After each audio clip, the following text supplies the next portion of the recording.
Thank you. I appreciate it, Mr. Chairman. Mr. Bergman, thank you for joining us here today. I have a few quick questions for you. We all want to protect the environment and preserve scenic views in natural areas. To what extent today's modern infrastructure technologies impact the surrounding environment?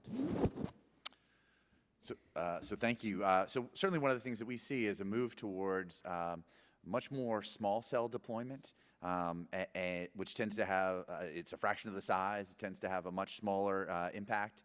And so one of the things that we're working to do is to try to make sure that the review process reflects that lighter impact. So that's a big part of the small cell deployment over at the FCC right now, and we'd certainly like to make sure that, that we're able to move forward with that.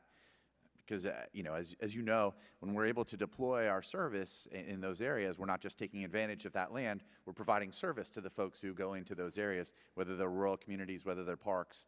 We're making service available there as well, too. Thank you. And I understand that using a DAS distributed antenna system reduces the need for new towers. Is that correct? That's absolutely correct. These are typically placed on existing towers and are used to improve coverage or to improve capacity so that we have better quality services there. Thank you. Has there been adequate streamlining of the FCC environmental and historic preservation review procedures? What has been your experience so far on that, and what remains to be done? So the Commission has launched a proceeding to streamline that process, particularly for small cells and DAS systems. And we're certainly supportive of that effort and would like to make sure that it's completed in a timely fashion. Thank you. A question for Ms. Sosha. Welcome back to our subcommittee.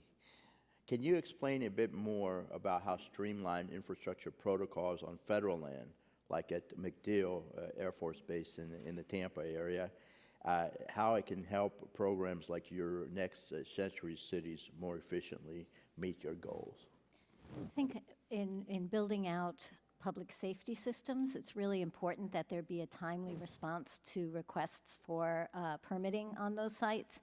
And I think that's also accurate even in our more urban areas where there are federal buildings located in areas that our cities have had to work around in order to provide service to their citizens, free Wi-Fi or public safety. Thank you.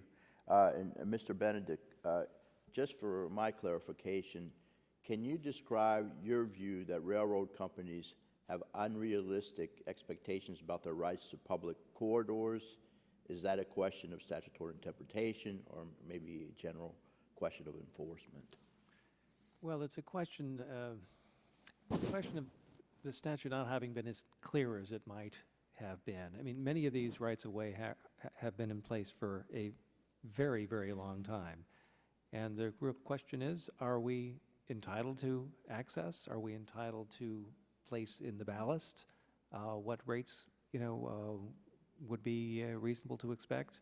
We also have problems with railroad crossings, just as Ms. Sosha described. And we'd like to think that these could be more easily worked out with a clear directive from Congress that the holders of railroad right-of-way granted by the federal government must provide reasonable access on reasonable terms and conditions. Thank you very much for the suggestion. I'll yield back, Mr. Chairman. Appreciate it. Thank you.